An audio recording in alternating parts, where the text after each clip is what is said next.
पूतना कहते किसे हैं और ये पूतना आती कब है? पूतना कहते हैं अज्ञानता को, वासना को। किसको? अज्ञानता, वासना।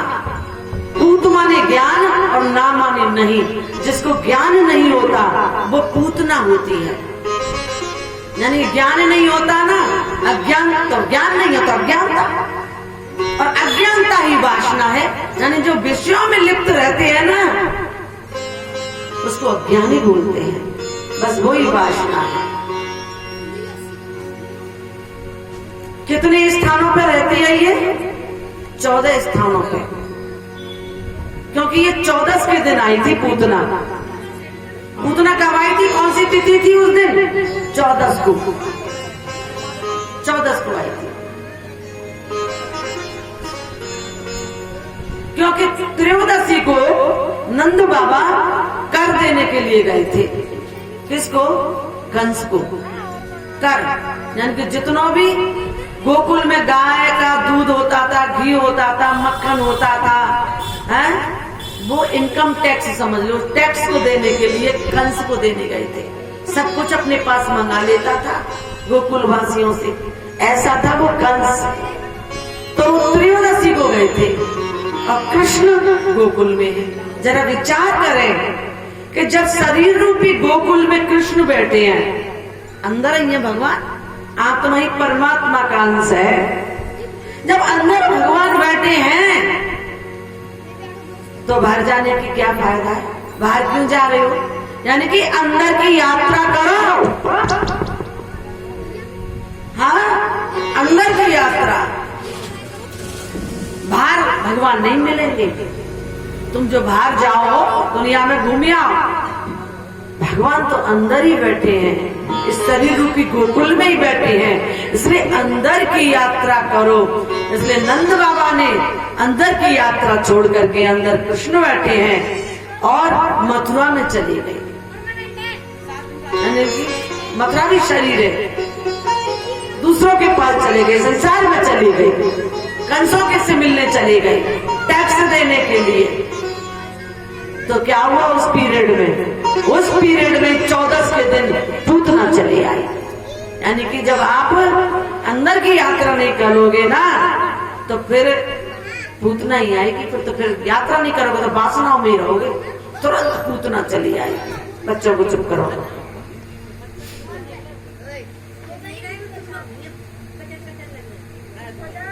ध्यान देंगे, जब नंद बाबा स्वर्ण का थाल लेकर के, उसमें पंच रत्न लेकर के और कंस को दे रहे थे और ये कह रहे थे कि बुढ़ापे में लाला आया है, पुत्र रत्न हुआ है, मैं आपको ये भेंट करने आया हूं। तो कंस ने भी आशीर्वाद दिया।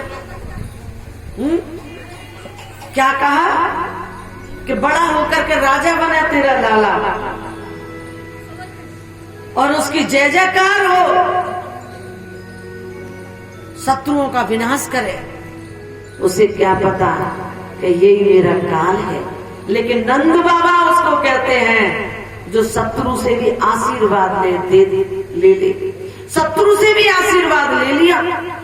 ऐसे नंद थे जो सबको आनंद प्रदान करे, हाँ?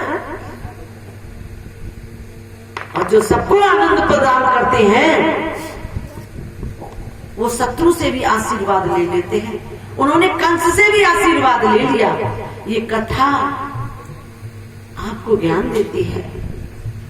क्या नंद बाबा ऐसे थे जो औरों को आनंद प्रदान करे, और जो औरों को आनंद प्रदान करे, सबको आनंदित रखे, उसी के यहाँ आनंद कंद भगवान आते हैं। और जो औरों को कष्ट दे, दुखी करे, परेशान करे, हिंसा करे, उनके यहाँ भगवान नहीं आते। नंद बाबा उसको कहते हैं जो औरों को आनंद दे। आज शत्रु से भी आशीर्वाद ले लिया कि उसकी जय जयकार हो, राजा बने, शत्रुओं का नाश करे। उसे क्या पता था कि यही मेरा काल है, हाँ? और जब वापस लौटे हैं तो वसुदेव जी से मिलकर के आई है। तब वसुदेव जी ने कहा, आजकल गोकुल में बहुत उत्पात हो रहे हैं, तुम जल्दी जाओ। वसुदेव संत हैं, साधु हैं, उनकी वाणी में सत्यता है। और वही बात हुई, जब वहां से लौटे तो वहां पर तो बात और ही कुछ मिली। पूतना चली आई थी। पूत कहते हैं ज्ञान, पूत कहते हैं ज्ञान और ना माने नहीं। जिसको ज्ञान नहीं होता उसको पूतना कहते हैं, अज्ञानता। और अज्ञानता को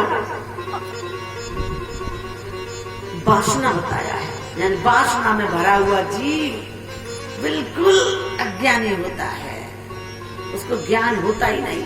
और अज्ञानी को अपवित्र बताया है। अपवित्र और अपवित्र वस्तु भगवान को कहाँ पसंद है? उनको तो पवित्र निर्मल मन चाहिए।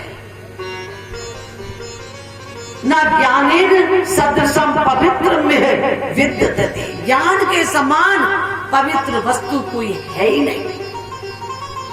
इसीलिए तो भागवत कथा श्रवण करने के बाद में आप पवित्र हो जाओगे। और पवित्र वस्तु को भगवान सीने से लगाते हैं, गले से लगाते हैं। पवित्रता चाहिए। बोलो कृष्ण कन्हैया लाल की। लेकिन भगवान तो ऐसे दयालु हैं कि अगर पवित्र भी नहीं है, वासना से भरा हुआ है, लेकिन फिर भी जीव परमात्मा के सम्मुख है, तो उसके तो वो करोड़ों जन्मों के पाप नष्ट कर देते हैं। ऐसा स्वभाव है भगवान का। जब भगवान का ऐसा स्वभाव है कि अपवित्र यानी वासना में भरा हुआ भी जीव अगर उसके सम्मुख आ जाए, उसको भी उसके करोड़ों जन्मों के पाप को नष्ट कर देते हैं। तो पूतना चली आई। आखिर में पूतना आके से गई यहाँ भगवान के पास। ये भी तो बात आती है। पूतना ने एक पुण्य काम किया था। कौन सा? जब बलि के दरवाजे पर वामन भगवान आए थे ना, तो पीत वर्ण में थे उस समय। कश्यप अदिति के पुत्र थे। तीसरे जन्म में देवकी वसुदेव के यहाँ आए। तीसरा वो है अवतार, तीसरी बार आए हैं। और यही देवकी वसुदेव पहले कश्यप अदिति हैं। इनके यहाँ ये वामन वर्ण के आए थे और इनका एक नाम और था उपेंद्र। जब ये उस समय ये पीत वर्ण में थे, बहुत सुंदर थे। तब रत्नावली बलि की पुत्री केस सुखा रही थी अटारी पर। उसने देख लिया था केस सुखाते सुखाते कितना सुंदर बालक है। तो उस समय भाव आ गया था कि ऐसा बालक तो हमारे होना चाहिए, ऐसा बालक हमारे होना चाहिए। लेकिन जब बलि का सर्वस्व ले लिया वामन भगवान ने, तो भाव बिगड़ गया कि जी करता है, उसी पुत्री का भाव बिगड़ गया कि जी करता है इसको जहर दे के मार दो। तो भगवान ने कहा कि मैं पुत्र भी बनूंगा और तेरा दोनों भाव पूरा करूंगा। तो वही भाव आज यह खींच लाया। वही भाव, बस भाव ही तो खींचता है। अगर आपके पास में भाव है या कुभाव है या अनख है या आलस है, कैसे भी आप भगवान का नाम ले रहे हो, वो भी भाव अगर आपका है तो भगवान उस भाव से भी आपके करोड़ों जन्मों के पाप नष्ट कर देंगे। है तो सही आपका भाव, भाव को भाव अनक आलसहु मंगल करे दसई दिसो। आपका चाहे कैसा भी भाव है, ये भगवान का स्वभाव है, ये भगवान का प्रभाव है। आप आओ तो सही, पूतना ही बन के आ जाओ वासना में लिप्त कि सन्मुख होवे जीव मोहे जवाही, जन्म कोट आगे ना सारे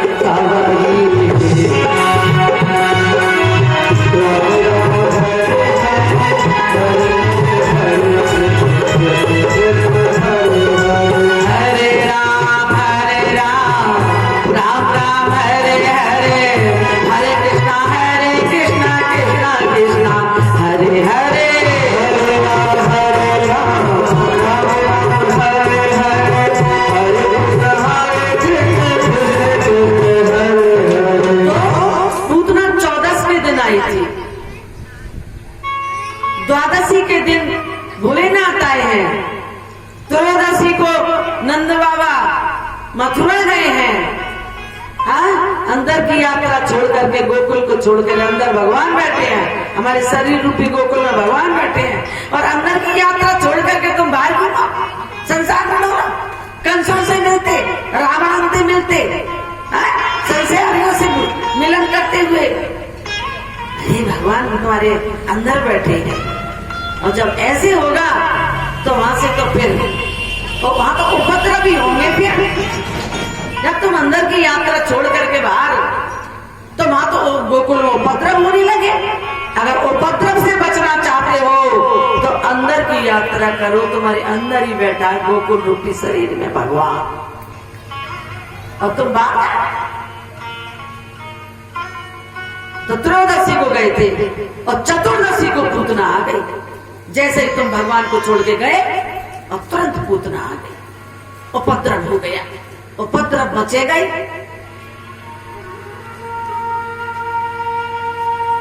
चतुर्दशी का मतलब क्या है? पूतना चतुर्दशी का मतलब है 14 स्थानों में रहती है। कौन से 14 स्थान? 5 ज्ञानेंद्रिय है, नेत्रों में भी पूतना है। अरे नेत्रों से तो परमात्मा का दर्शन करके हृदय में उतारो, कानों से भगवान की लीला सुन करके भगवान को अंदर उतारो। तो ये इंद्रियां ही तो हैं, लेकिन जो पूतना उनको कहते हैं जो इनकी कथा को नहीं सुनता, न भगवान का दर्शन करता है, न वाणी से कीर्तन करता है। यानी 5 ज्ञानेंद्रिय, 5 कर्मेंद्रिय संसार में लगा रखी है। 11वां मन, बुद्धि, चित्त, अहंकार, इस प्रकार से 14 स्थानों पर, मन में भी, बुद्धि में भी, चित्त में भी, अहंकार, इन सब में जहां अज्ञानता बसी हुई है, रावण बसा हुआ है, वही पूतना आती है। यानी ये जीव की कथा है। आपके अंदर ये 5 ज्ञानेंद्रिय, 5 कर्मेंद्रिय हैं, 10 मन, बुद्धि, चित्त और अहंकार, 14 है। आप ही पूतना है। तो भगवान कैसे मिलेंगे? इन 14 इंद्रियों को, जैसे केकई ने वनवास दिया ना 14 वर्ष का, यानी 14 इंद्रियों को तपस्या कराओ। 14 वर्ष का वनवास का मतलब है 14 इंद्रियों को थोड़ा तप में लगाओ, साधु संतों में लगाओ, सत्संग में लगाओ। भगवान राम गए ना, अगस्त ऋषि के यहाँ राम की महिमा चल रही है अरण्य कांड में। आगे किष्किंधा में गए तो ऋषिमुख पर्वत पर पहुंचे, वहां राम कथा है रही है। इन 14 इंद्रियों को आप भगवान की कथा में लगाओगे। 14 वर्ष वनवास का महत्व यही है, रहस्य यही है। तो हो सकता है आपको सीता रूपी भक्ति मिल जाए। बोलो कृष्ण कन्हैया लाल की, आज के आनंद की जय जय श्री राधे। तो आज जैसे कन्हैया को पूतना ने गोद में लिया, नेत्र बंद कर लिए, नेत्रों को नहीं मिलाया। इसको हम ज्यादा नहीं कहेंगे, पहले आपको कई बार बता चुके हैं। लेकिन जो वासना से भरा हुआ जीव है उसकी ओर नजर नहीं करते। भगवान सोच रहे हैं, उसके पुण्यों को देख रहे हैं कि कौन सा इसने पुण्य कर दिया जो आज ये वासना से भरा हुआ जीव मेरे सम्मुख आ गया है। उसके पुण्यों को देख रहे हैं तो ध्यान आया कि अरे इसने एक पुण्य किया था, माँ का भाव आ गया था, ये मेरा बेटा बन जाए तो इसका स्तनपान करता हूँ। तो मुख में स्तन ले लिया, लेकिन फिर याद आया कि इसने कहा था कि छेद दे के मार दूं, तो ये छेद लगा के आई है। तो जैसा तेरा भाव है मैं भी वैसा ही करता हूँ। तो स्तन को पकड़ के जोर से खींचा, लेकिन जब माँ का स्तन पीते हैं कन्हैया तो बड़े प्रेम से पीते हैं, ऐसे बड़े प्रेम से पीते हैं।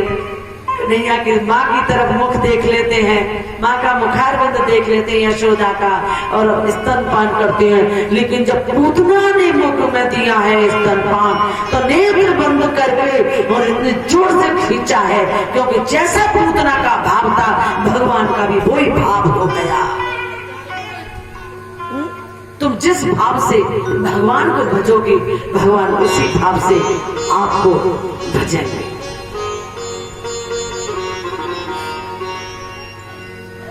जैसे कंस ने काल देखा ना तो काल ही नजर आया, बाबा ने बाल न देखा। कंस की सभा में आए थे, जब कंस कृष्ण और बलदाऊ कंस की सभा में आए तो सभी ने देखा, तो ग्वाल वालों ने देखा तो सखा नजर आया,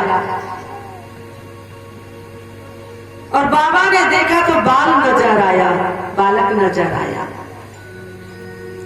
स्त्रियों ने देखा तो काम नजर आया, बहुत सुंदर है, कामदेव नजर आया। और घन घटाओं ने देखा तो चित चोर नजर आया, घनघोर नजर आया, मोर नजर आया। और कंस ने देखा तो काल नजर आया कि जागी रही भावना जैसी, प्रभु मूरत देखी दिन तैसी,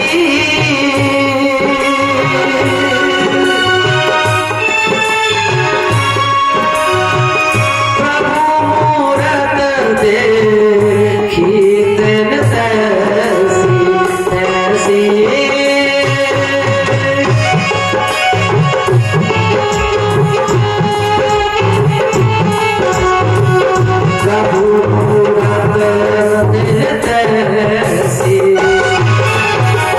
जिसकी जैसी भावना थी भगवान को वही नजर आया। हा? उसका भाव आखिर में बिगड़ गया था, तो भगवान ने वही भाव बिगड़ाया बनाया और जोर से स्तन को खींचा तो आवाज आई, मुच्चिता मुच्चिता। दो बार बोला है। भगवान ने सोचा क्या शायद पूतना मुझसे ये कह रही है कि मुक्त कर दो, मुक्त कर दो।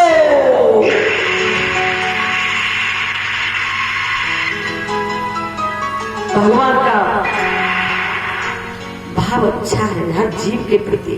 आप तो सही, वो तो कह रही है मुझे छोड़ दो छोड़ दो, लेकिन भगवान ने अर्थ लगाया कि शायद पूतना मुझसे कह रही है मुच्चिता मुच्चिता, मुक्त कर दो मुक्त कर दो।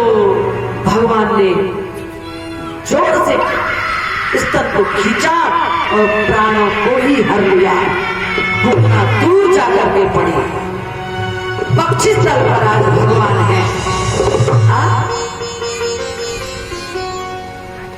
आपको ये पता है कि जब पूतना के देह को जलाया था तो पूतना के देह से सुगंधी निकली थी। सुगंधी क्यों निकली? जिसका स्पर्श भगवान से हो गया उसके देह से सारी विषय वासनाएं निकल जाती हैं, उसके देह से फिर सुगंधी आती है। जलाने पर जो चमड़ी की दुर्गंध आती है ना, वो दुर्गंध निकल गई। भगवान का स्पर्श कराओ, अपने हृदय में भगवान को बिठाओ, तो आपकी सारी विषय वासना दुर्गंध निकल जाएगी। हाँ, और दुर्गंध निकल जाएगी तो आप भगवान के अहोबनियाम स्तन कालकूटम जिघान से आपाय तदप्रसाद भी लेवे गतिम धात्र जताम कंबा दयालो शरणाम प्रजे। पूतना विष लगा के आई, उसको ऐसी गति दे दी, जरा विचार करें आप। यार भगवान ऐसे दयालु हैं, आप आओ तो सही। पूतना तो विष लगा के तो आई थी, विष कहते विषयों में लिप्त जीव भी अगर भगवान के सम्मुख आ जाता है तो भगवान उसको ऐसी गति देते हैं जो कभी यशोदा के लिए देनी थी। विचार कर रखा था कि मां तू मुझे अपना स्तनपान करा रही है तो मैं भी तेरा ऋण चुका के रहूंगा। कई बार ऋण चुकाने की कोशिश की, विश्व दर्शन कराया, माँ को कई बार स्तनपान करा रही थी। भगवान सोच रहे हैं मुझे स्तनपान करा रही है मेरी मैया यशोदा, तो अपना सार पिला रही है दूध, और तू भी तो सार है। जब माँ अपना दूध पिला रही है, सार पिला रही है, तो तू भी दर्शन करा दे। भगवान का नाम ही सार है। तो भगवान ने अंगड़ाई लेकर के और मुख खोला, तो विश्व का दर्शन हुआ। और जैसे ही यशोदा ने विश्व का दर्शन किया तो नेत्र बंद कर लिए। तो सोच रहे हैं ये कोई योग माया है या कोई क्या माया है, कहीं मैं सपना तो नहीं देख रही हूँ। अभी तो अच्छा था, लाला मेरी गोद में दूध का पान कर रहा था, ये क्या हो गया। भगवान को लाला मान बैठी थी, वो ईश्वर नहीं मानती थी, वो भगवान नहीं मानती थी, वो लाला मान बैठी थी। और भगवान कहते हैं जो मुझे अपना लाला मान बैठा है, बेटा मान बैठा है, तो फिर तो लाला ही बन गए। फिर विश्वात्मा है भगवान, उन्होंने विश्व का दर्शन कराया।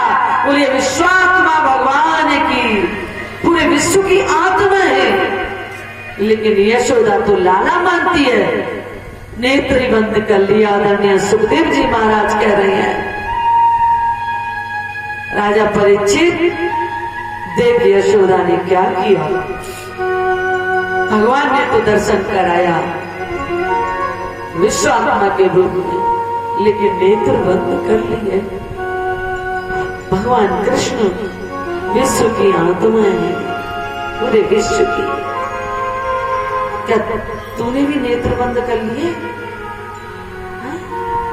देख विश्वात्मा का दर्शन कर, पूरी विश्व की आत्मा भगवान है। फिर विश्व में तू फिर मैं और मेरा मत कर जाना, क्योंकि विश्व की आत्मा तो श्री कृष्ण है। मैं और मेरा मिटाने के लिए राजा परीक्षित को विश्वात्मा भगवान का दर्शन कराया। नारायण